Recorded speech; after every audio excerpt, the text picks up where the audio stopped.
ये कहानी है महिला संघर्ष की। ये कहानी है शारदा देवी और सुमन देवी नाम की उन दो महिलाओं की, जिन्होंने ग्रामीण परिवेश की चौखट लांघी और समाज के दकियानुसी बंधनों को तोड़कर संघर्ष की नई गाथा लिखी। गाथा भी ऐसी कि अब उनके संघर्ष की कहानी सरकारी विद्यालय के कक्षा 8 में पढ़ाई जाने लगी है।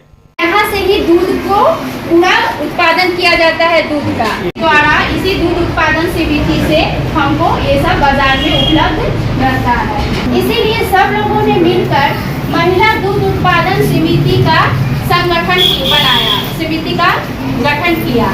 शारदा देवी और सुमन देवी ने अपने ससुराल के उलाहने सुने, ससुराल, समाज और रिश्तेदारों के ताने सुने, लेकिन जिद थी कुछ करने की। सब सुनते हुए 24 जनवरी 1987 को पशुपालन शुरू किया।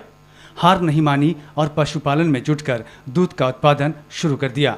दूध का दाम सही नहीं मिलने के कारण मेहनत भी बेकार जाने लगा। उसके बाद दोनों ने एक सहकारी समिति का गठन किया, जिसका नाम रखा महिला दुग्ध उत्पादक सहकारी समिति मथुरापुर गांव।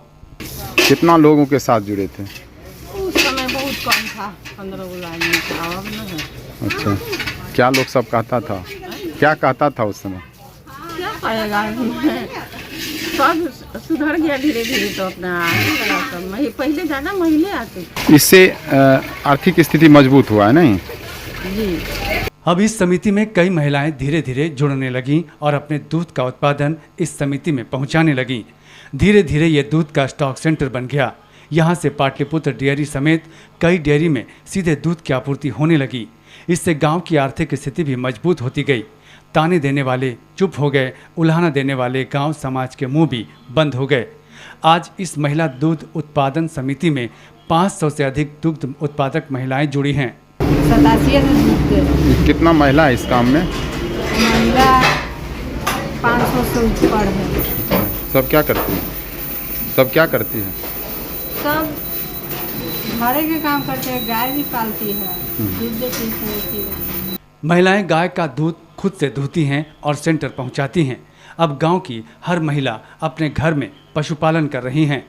यहां महिला ही कृत्रिम गर्भधारण का काम भी करती हैं। घर के ताने नाराजगी के बीच महिलाएं सशक्त हो रही हैं। पहले यहाँ काम कर रही महिलाओं के घर के लोग उनके हाथ से बना भोजन तक नहीं करते थे। आज मैं कहता था कि महिला हो गया करती है, और हमारे नंदोसी जो बोलते थे कि भाभी तो गोबर निकालती है, इनके हाथ से खाना नहीं खाएंगे। अच्छा, खाने नहीं खाने के लिए तैयार थे कि भाभी तो गोबर निकालती है। लोग कहते थे कि महिला ये करती है, वो करती है। बहुत विरोध किया, लेकिन हम सोचे कि हमसे कोई फर्क नहीं है। कोई भी कुछ भी बोले उनको तो हम मना नहीं कर सकते हैं। खाना बनाते हैं, सिलाई करते हैं और कृत्रिम गर्भधारण करते हैं, मवेशी को खिलाते हैं, दूध भी निकालते हैं। पहले समिति में 21 सदस्य थे। सेंटर पर 25 से 50 लीटर ही दूध पहुंचता था, पर अब 500 से अधिक सदस्य हैं और प्रतिदिन 1500 लीटर से अधिक दूध पशुपालक पहुंचाते हैं। सेंटर पर पशुपालकों की ये भीड़ गवाह है। इस समिति के सेंटर पर ऑटोमेटिक फैट मापने की मशीन और दूध मापने की मशीन है। मेहनत ने शारदा देवी और सुमन देवी के साथ ही कई महिलाओं को सशक्त बनाया।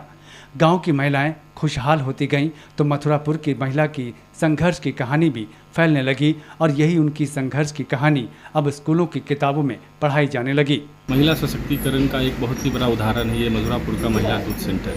यहाँ महिलाएं दूध नापती भी है। महिला देखते हैं अभी कि हमारे गांव की महिला दूध भी देती है, खेती भी खुद से कर लेती है। जो सामाजिक शास्त्र का जो बुक है उसमें हम लोग देख रहे हैं कि एक चैप्टर भी है, इसमें मथुरापुर की कहानी करके पूरा इसमें डिटेल्स भी है कि महिला सशक्तिकरण के लिए यह कितना ही लाभकारी है। महिलाओं के संघर्ष की कहानी बेमिसाल है।